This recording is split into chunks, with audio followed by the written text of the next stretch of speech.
Alright, in today's episode, we'll do a little PDR tips to accelerate your hell repair, specifically on deeper hell dents or oversized dents.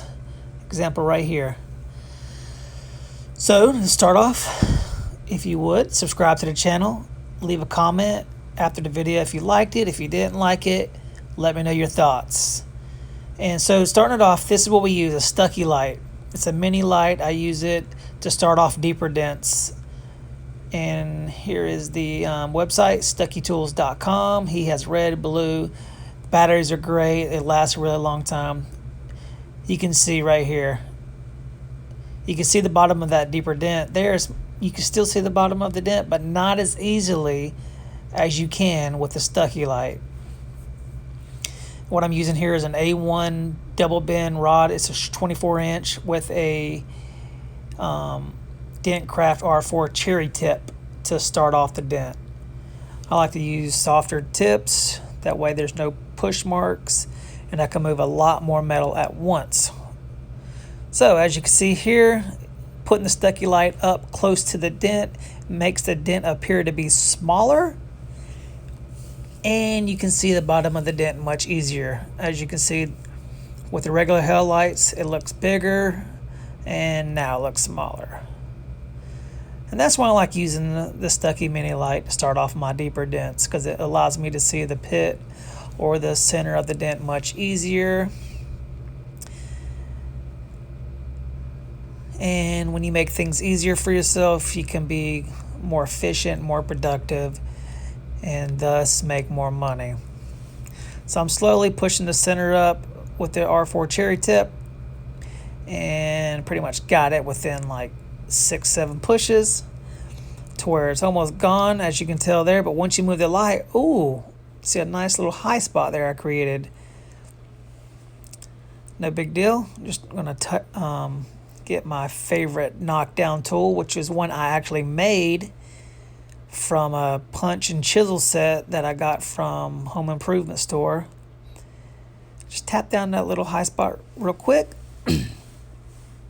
And as you can see, we moved the lights back, and I like to, once I finish it off with the Stuckey light, I move to my regular hell lights, move the dent lights further away, and then that way you can see the bottom of the dent much easier with the shadow. And then you push those up I'd say about 70% with the cherry tip, or as much as you can, as clean as you can without creating high spots. And then once I do that, I move my lights further away and I bring my eyesight closer to the panel.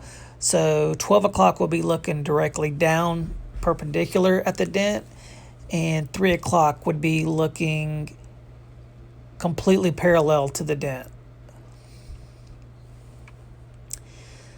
So I'm using a Mark Circus super sharp tip rod from PDR Finnese tools. I like to use those sharp tips to finish off hell dents. It just allows for more precision and more accuracy when removing damage. And of course I'm cross-checking here, but for reference you're just going to see one angle. Always cross-check while you're fixing dents, multiple angles. Always do that. That's why I have several lights set up in different directions so I can cross-check with ease.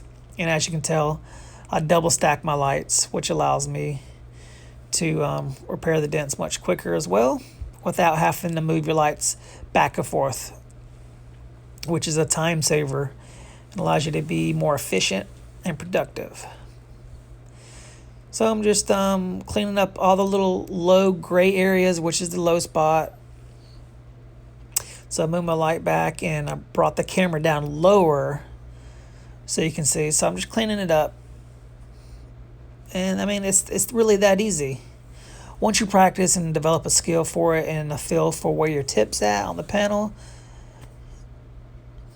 it'll be easy for you. And I like to clean up my high spots with a blending hammer.